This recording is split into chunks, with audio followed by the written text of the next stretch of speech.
মফিজ মাস্টারের সালের 35 বছর গ্রামবাসী যখন তাই বিয়ে হরায় না তখন তুমি কাউ কিসের লেগে কবি আর এখন কাউ একটু অন্যরকম আর নিজে বিয়ে করছো মাত্র 15 বছর বয়সে কিসের লেগে গ্রামের লোক তোমার কিপটে কবি কোন সম্বন্ধে আমার কেটে গেছে কোন সম্বন্ধে একবার নাম সবাই কয় কিপটে সবাই কয় যে মফিজ মাস্টার কিপটে মফিজ মাস্টারের সাওয়াল কিপটে পুরো সব কিপটে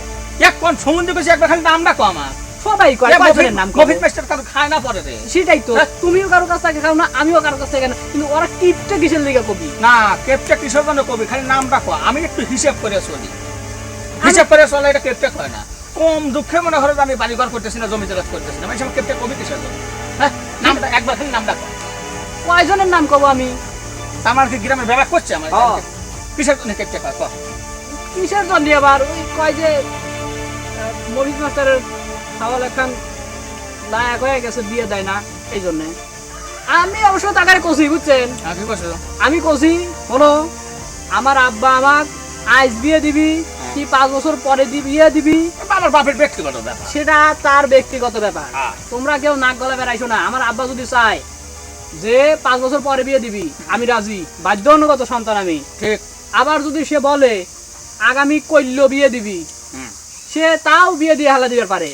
তার আমার বাপের ব্যাপার হ্যাঁ সে তার ব্যাপার আমি এটাই বলে দিছি কারণ আপনিও টাকারে দেখান না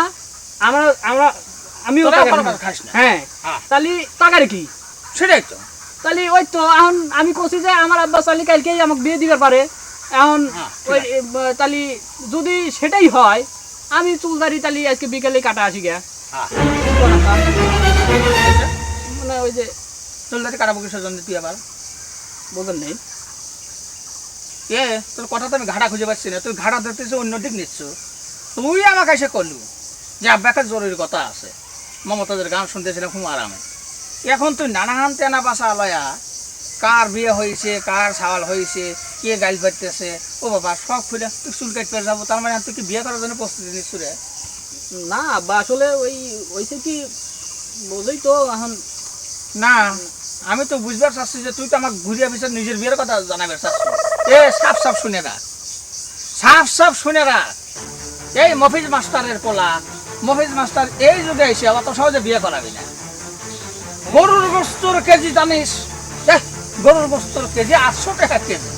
কাঁচা মরিচ কিনবে গেলে পরে 120 টাকা কেজি পেঁয়াজের দাম 40 টাকা কেজি হাঁসির গোস্ত কিনবে গেলে পরে 1200 টাকা কেজি কে রে আমাকে কুত্তায় কামড়াইছে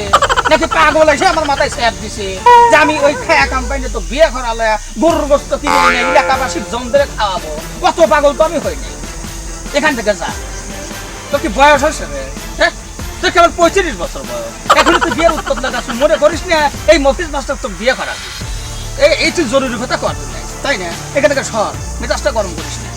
তুমি যে একটুখানি বয়সে বিয়ে করছো সেটা মনে হয় আমার দাদা কয় নাই না আমার দাদা সব কইছে তুমি দাদা ছাড়াই তুমি যা নিজে একা বিয়ে করে দিয়েছে সে সময় অন্যরকম ছিল সে সময় অন্যরকম আর আমার সময় আলাদা না মফিজ মাস্টারের সালের 35 বছর গ্রামবাসী যখন তাই বিয়ে হরায় না তখন তুমি কাউ কিসের লেগে কবি আর এখন কাউ একটু অন্যরকম আর নিজে বিয়ে করছো মাত্র 15 বছর বয়সে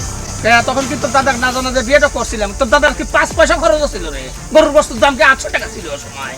আমি তাও তোমার কয়া বিয়ে হইবার চাইতেছি আর তুমি তো তাও কাও নাই দাদা ছাড়াই তুমি বিয়ে হয়ে লিয়ে যাও তুমি কি চাও আমি এইটাই করি গে কথাবার্তা হাইরা কইস হিসাব নিকাশ করে কথা কইস গানা কিন্তু দাঁত ভাঙি আলো ও আমার বেলায় এখন গাড়াইবে হ্যাঁ আর তুমি নিজের বেলায় 15 বছরে বিয়ে করে দাও আর আমার 35 বছর হয়ে গেছে তাও তোমার কোনো খোঁজ খবর নাই একটু এখানে যাবো এই মুহূর্তে ছোট্ট জ্বালা ঠিক আছে এত জ্বালা আমার হিসাবের সাথে আর হিসাব দিলে গরুর গোস্ত কেজির দাম শুনছো রে হ্যাঁ গরুর গোস্ত কেজির দাম শুনছো তোর বাপের ভিটা বেশি পারে গরুর গোস্তের দাম হবে আমি মফিজ মাস্টার এত পাগল হইনি নিজে 800 টাকা গরুর গোস্ত কেজি কিনে দিয়ে এসে মানুষে খাও অত পাগল হইনি মফিজ মাস্টার বাইসা থাকতে তোর বিয়ে হবে না নিশাটাই নষ্ট করবে না এখন আর হচ্ছে না মমতাজের গান শোনার হবে না আমার সাবাল দুটো আমার কঠিন জ্বালানে জ্বালাচ্ছে এত জ্বালালি মানুষের সংসার শেখা কঠিন মা খাইজকে ধরে সাইজ করবো কি শুরু করছে না তুই হ্যাঁ